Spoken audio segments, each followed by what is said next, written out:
Di antara kiat yang dapat melembutkan hati, yang pertama, banyak mengingat Allah Azza wa Jal dengan hati dan lisan. Banyak mengingat Allah dengan hati dan lisan. Kata Yahya ibn Mu'adz, dawaul qalb khamsatu asya. Obat hati 5 hal. Ini bagus antum catat nih.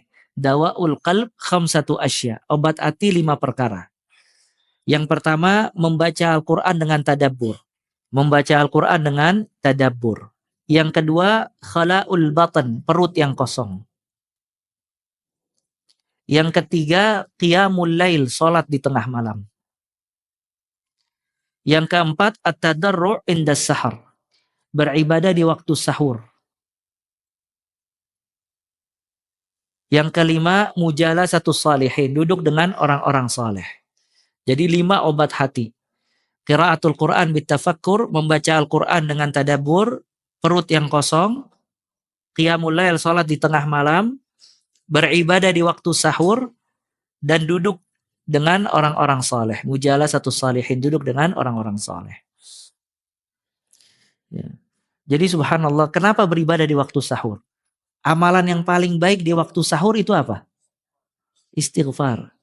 Kata Allah, wabil asharihum yastaghfirun. Dan di waktu sahur mereka beristighfar. Karena orang-orang saleh ya ikhwah, dia ibadah. Sebagian mereka dari awal malam udah ibadah. Ada sebagian mereka lagi tidur. Nanti mereka bangun di sepertiga malam terakhir. Mereka terus beribadah kepada Allah. Baik sholat, baca Al-Quran, berdoa, dan yang lainnya. Maka di akhir malam, di penghujung malam,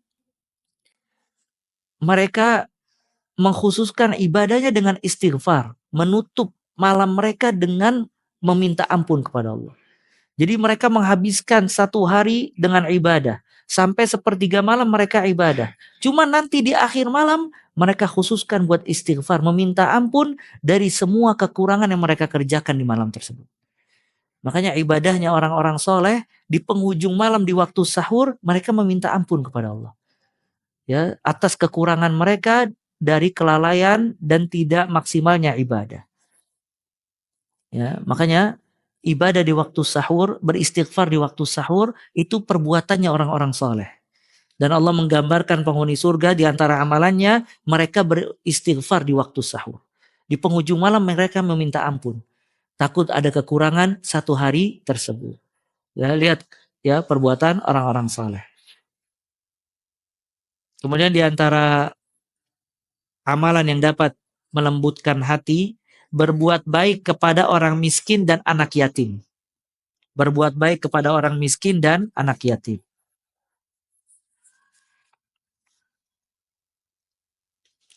Ya, beliau membawakan banyak perkataan hadis-hadis dan perkataan ulama. Cuma di sini kita ingin menjelaskan kenapa berbuat baik dengan anak yatim dan orang miskin melembutkan hati. Karena seseorang ketika duduk dengan orang miskin, dia melihat kelemahan manusia dan melihat kebesaran Allah Azza wa Jalla. Dia lihat subhanallah manusia lemah. Dia tidak memiliki apapun juga. Dia lihat anak yatim ketika bapaknya tiada, dia tidak ada nafkah, harus dinafkahi. Maka dari sisi itu lembut hatinya. Kalau manusia tidak memiliki daya upaya, Allah Ta'ala yang maha kuat satu-satunya. Kemudian dengan duduk dengan orang miskin dan orang tidak mampu, itu melihat nikmat Allah pada diri kita besar. Maka kita banyak bersyukur kepada Allah. Di tengah-tengah lihat orang butuh makan, kita punya makanan. Orang anak-anak yang gak bisa sekolah karena keterbatasan dana, kita bisa menyekolahkan anak. Maka dengan itu kita banyak bersyukur kepada Allah Azza wa Jalla. Kemudian duduk dengan orang-orang miskin, itu diantara manfaatnya tawadhu. Membuat kita rendah hati. Ingin melayani orang miskin dan berkhidmat kepada orang miskin. Karena kalau kita berkhidmat kepada orang miskin, kita gak bisa mengharapkan apapun juga. Dia tidak bisa memberikan kita apapun karena dia miskin. Tapi kalau kita berkhidmat kepada orang kaya, kadang ada harapan di dalam hati, dia ingin memberikan imbalan kepada kita. Cuman orang miskin enggak. Makanya orang kalau berkhidmat kepada orang miskin, merendahkan, tawadhu. Ya. Hati merendahkan hatinya. Karena dia berkhidmat kepada orang yang dia tidak bisa mengharapkan apapun juga kecuali pahala dari Allah Azza wa Jalla. Makanya mujalasatul masakin, duduk dengan orang-orang miskin itu banyak melembutkan hati. Dan kita ketika memberikan orang miskin bantuan, dia bahagia dengan bantuan kita, kita dikasih kebahagiaan oleh Allah, dibalas kebahagiaannya oleh Allah Azza wa Jalla. Makanya ketika kita membuat orang lain bahagia, khususnya orang miskin dan aitam yang tidak bisa diharapkan imbalan dari mereka, maka Allah memasukkan kebahagiaan di hati kita lebih dulu sebelum mereka bahagia dengan bantuan kita. Ya, nah makanya ini juga larangan banyak duduk dengan orang-orang kaya. Kalau bahasa Arab orang-orang kaya battalin. Battalin itu orang-orang kaya. Karena orang kaya ini kadang merendahkan orang. Walaupun tidak semuanya ya.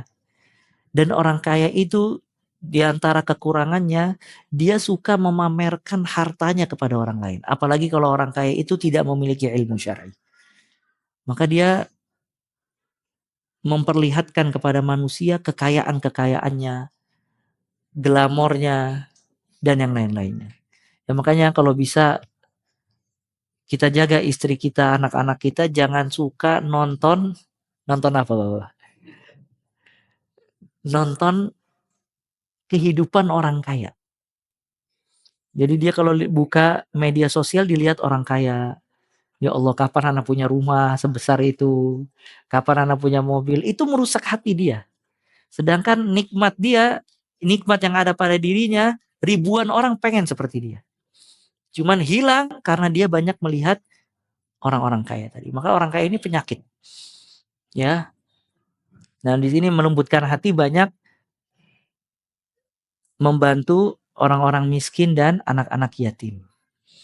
Kemudian di antara amalan yang dapat melembutkan hati, kasratu dzikril maut, banyak mengingat kematian. Ya, banyak mengingat kematian. Dan itu diperintahkan oleh Nabi Muhammad sallallahu alaihi wa ala alihi wasallam. Banyak ingat mati. Kalau kita suatu saat akan mati, antum lihat si fulan dan si alan, dan subhanallah ini kalau bulan Ramadan kita lihat tahun kemarin masih ada si fulan dan si alan, tahun sekarang si fulan sudah wafat, udah nggak ada. Tahun sekarang si fulan sudah tidak ada, wafat. Ya. Dan kita pun akan sama. Akan terlupakan sebagaimana mereka terlupakan. Maka kita berusaha untuk memiliki umur kedua. Apa umur kedua, ikhwah? Amalan-amalan yang kalau kita wafat, dia tetap berjalan pahalanya, jariyah. Kemudian di antara amalan yang dapat melembutkan hati, ziaratul kubur. Ziarah kubur dan memikirkan keadaan mereka. Ini amalan atau sunnah yang banyak ditinggalkan oleh kaum muslimin. Kaum muslimin kadang tidak masuk kuburan kecuali kalau mengantarkan jenazah. Sedangkan ziarah kubur itu sunnah. Kata Nabi SAW, zurul kubur. Ziarilah kuburan. Fa innaha tudzakirul maut. Sesungguhnya dia mengingatkan kematian. Disuruh ziarah kubur oleh Nabi Muhammad SAW. Makanya kalau ada waktu kosong ziarah kubur. Antum lihat kuburan, lihat si fulan, dulu ini orang kaya. Sekarang dia tertimbun di liang lahat, nggak ada yang dia bawa sama sekali. Dulu si fulan pejabat, ya. Sekarang dia tertimbun di dalam tanah, hatta jabatannya nggak bisa menyelamatkan dia. Terus antum ingat lagi hadis-hadis tentang keadaan di kuburan, pertanyaan dua malaikat, nikmat kubur, azab kubur. Terus antum lihat umur yang di kuburan, orang-orang usianya udah lebih daripada usia dia di dunia. Ada yang 100 tahun, ada yang 80 tahun. Sedangkan dia cuma hidup 40 tahun dan yang lainnya. Maka itu melembutkan hati. Ziarah kubur. Dan yang terakhir, di antara kiat yang dapat melembutkan hati, yaitu memakan makanan yang halal. Aklul halal. Memakan makanan yang halal.